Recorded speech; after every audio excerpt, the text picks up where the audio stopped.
The Soul-Snatchers continues the N.J. Dawood translation of Al-Quran. In the name of Allah, the compassionate, the merciful, by those who snatch away men's souls and those who gently release them, by those who float at will and those who speed headlong, by those who govern the affairs of this world. On the day the trumpet sounds its first and second blast, all hearts shall be filled with terror, and all eyes shall stare with awe. They say, when we are turned to hollow bones, shall we be restored to life, a fruitless transformation, but with one blast, they shall return to the earth's surface. Have you heard the story of Moses?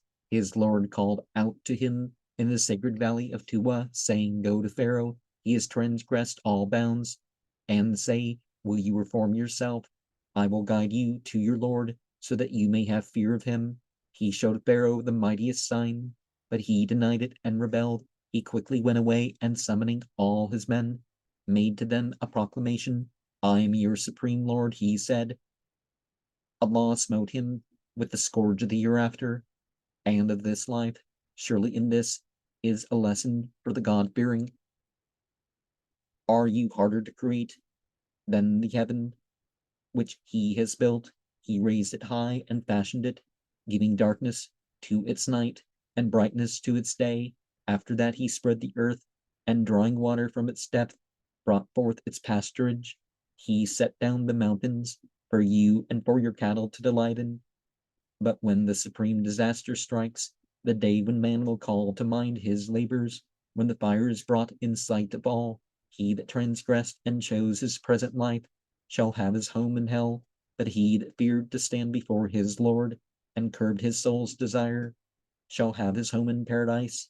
They question you about the hour of doom. When will it come? They ask, but how are you to know? Only your Lord knows when it will come. Your duty is but to warn those that fear it. On the day when they behold that hour, they will think they stayed in the grave but one evening or one morning. And so, depending on your beliefs and your deeds, your process of dying, I'm not talking about the physical thing, differs, right? And some people are very clingy to this world for multiple reasons.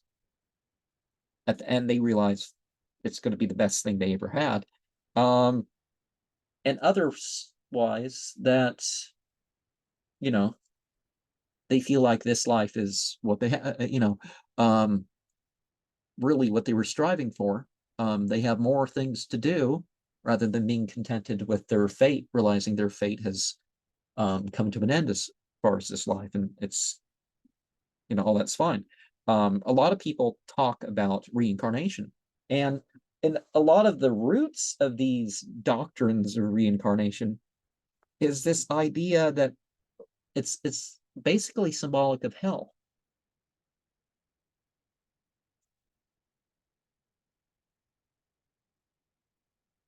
And of course, we're talking about plural, so there are angels that do this. Like in India, they talk about the Yamadutas and the Vishnu Dutas. Vishnu Dutas if you've been good, and the Yamadutas the other. And when the Yamadutas come, you're like, you don't want to go, right?